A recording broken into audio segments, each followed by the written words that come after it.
Hello everyone, welcome back to try and test kitchen. आज हूँ तमारी साथे शेर करीश बेसनमांथी बनती एकदम मस्त रेसिपी जे तमे क्यारे नहीं ट्राय करी हशे तो विडियो ने एंड सुधी जरूरथी जोजो। जो तमने रेसिपी पसंद आवे तो विडियो ने लाइक करजो, शेर करजो और आवी नवी रेसिपी जोवा माटे चेनल ने सब्सक्राइब करी बाजुमां आपेलुं बेल आइकन जरूरथी प्रेस करजो और तेमां ऑल सिलेक्ट करजो। तो चलो स्टार्ट करिए। तो अहींया मैं मिक्सर जार में 3 नंग लीला मरचा, 10 થી 12 લસણની કળી, અડધી ચમચી જીરું અને અડધી ચમચી અજમો ઉમેરી પાણી ઉમેર્યા વગર આ રીતે દરદરી પેસ્ટ બનાવીને તૈયાર કરી લીધી છે। હવે આપણે પેન લઈશું, પેનને ગેસ ઉપર ગરમ કરવા માટે મૂકીશું। સાથે તેમાં આપણે 2 ટેબલસ્પૂન તેલ ઉમેરીશું। તેલની ક્વોન્ટિટી થોડી વધારે હોય છે। તેલને આપણે ગરમ થવા દઈશું। તેલ ગરમ થઈ જાય ત્યારબાદ આપણે અડધી ચમચી જીરું ઉમેરીશું। જીરું ક્રેકલ થઈ જાય એટલે આપણે જે તૈયાર કરેલી પેસ્ટ હતી મરચાંની અને લસણની એ ઉમેરી દઈશું અને પેસ્ટને આપણે તેલમાં સાતળી લેશું। લસણનો કાચો ટેસ્ટ બિલકુલ પણ ના આવે એનું ખાસ ધ્યાન રાખવું। તો લગભગ 2 મિનિટ જેટલો ટાઈમ લાગશે સાતળતા। તો 2 મિનિટ થઈ ગઈ છે। તમે જોઈ શકો છો કે પેસ્ટ એકદમ સારી રીતે સતળાઈ ગઈ છે। હવે આપણે તેમાં 1/4 ટીસ્પૂન હળદર ઉમેરી બરોબર મિક્સ કરી લઈશું। हळदर उमेरवाथी खूब ज सरस कलर आवशे। हवे आपणे 1.5 वाडकी पाणी उमेरीशुं। जे वाडकीथी आपणे बेसन लेवाना छे ए ज वाडकीथी आपणे पाणी लेवानुं छे। त्यारबाद आपणे स्वाद अनुसार मीठुं उमेरीशुं अने बरोबर मिक्स करी लईशुं। मिक्स थई जाय एटले आपणे पाणीमां बॉईल आवा देवानो छे। बॉईल आवी जाय त्यार पछी आपणे आगळनी प्रोसिजर करीशुं। तो तमे जोई शको छो के पानी में खूब सरस उभरो आवी गयो छे, बॉईल आवी गयो छे।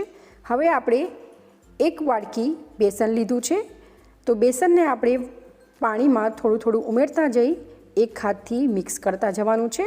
जो तमे बेसन ने चाळीने लो तो वधारे सारुं। तो एमां जे लम्स पड़वानी पॉसिबिलिटी छे थोड़ी ओछी थई जशे, पण मैं एम ज एड कर्युं छे, तमे चाळीने एड करजो।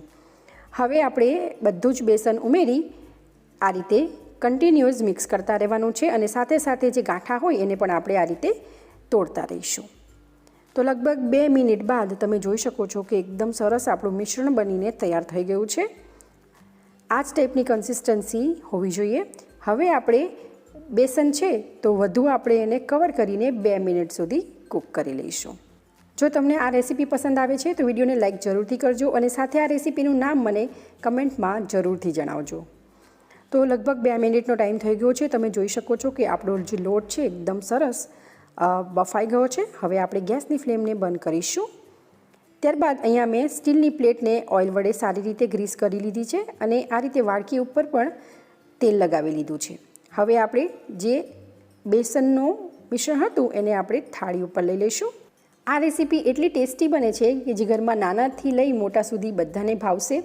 અને હા, હું તમને કહું કે આપણે શાક નથી બનાવતા, એકદમ અલગ રેસિપીઝ બનાવીએ છીએ। તો વિડીયોને એન્ડ સુધી જરૂરથી જોજો અને સાથે તમને રેસિપી કેવી લાગે છે એ પણ મને કમેન્ટ કરી જરૂર જણાવજો।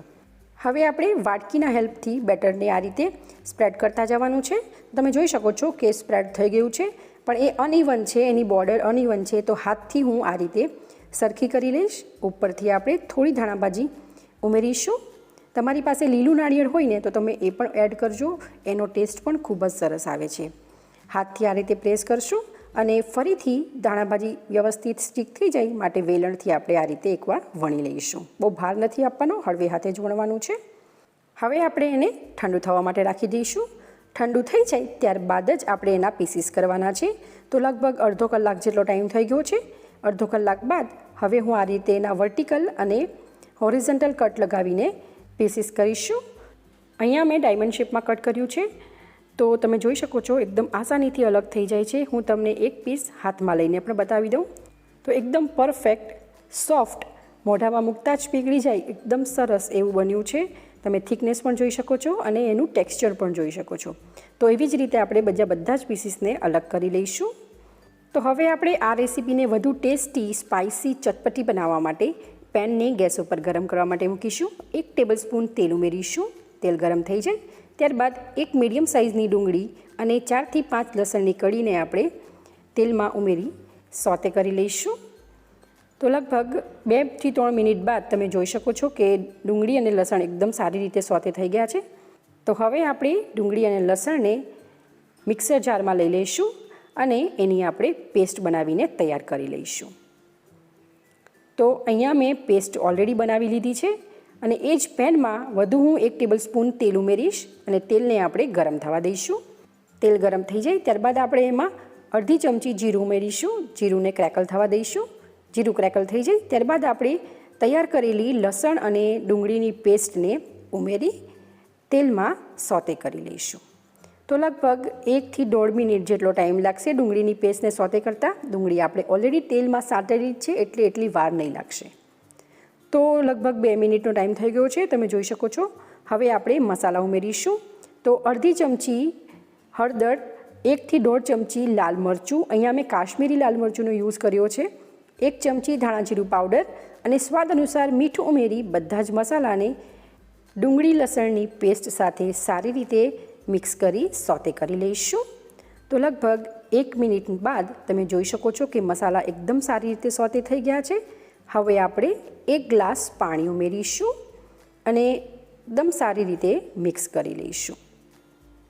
પાણીની ક્વોન્ટિટી તમે થોડી વધુ રાખવી હોય તો રાખી શકો છો. હવે આપણે એમાં ધાણાભાજી ઉમેરીશું અને મિક્સ કરશું. મિક્સ થઈ જાય ત્યારબાદ આપણે કવર કરી રસ્સામાં આપણે બોઇલ આવવા દઈશું. તો લગભગ 2 મિનિટ બાદ તમે જોઈ શકો છો કે રસો આપણો બોઇલ થઈ ગયો છે. ગેસની ફ્લેમને બંધ કરશું અને તમે જોઈ શકો છો એકદમ પરફેક્ટ આપણો રસો બનીને તૈયાર છે. તો ઉપર તેલ પણ છૂટું પડી ગયું છે. હવે આપણે ગરમા ગરમ રસાને તૈયાર કરેલા ઢોકળા સાથે સર્વ કરીશું. તો બેસનના ઢોકળા આ તરી સાથે ખાવાની ખૂબ જ મજા પડી જાય છે. ઉપર થોડી ધાણાભાજીથી ગાર્નિશ કરીશું. તો હું તમને કઈ રીતે સર્વ કરવાનું એ પણ બતાવી દઉં. એક પ્લેટમાં આપણે 3 થી 4 તૈયાર કરેલા બેસનના ઢોકળાના પીસીસ મૂકીશું અને ઉપરથી આપણે તરી એડ કરીશું. તો તમે પણ એકવાર આ રીતે જરૂરથી બનાવજો અને કેવા બને છે એ તમારા ફીડબેક મને કમેન્ટ કરી જરૂરથી જણાવજો. સાથે તમને જો આ રેસીપી પસંદ આવી હોય તો વિડીયોને લાઇક કરજો, શેર કરજો અને ચેનલને સબસ્ક્રાઈબ કરજો અને કેવી લાગે છે એ મને કમેન્ટ કરી જરૂરથી જણાવજો. તો ચલો ફરી મળીશું એક આવી જ નવી રેસીપી સાથે. Thank you for watching.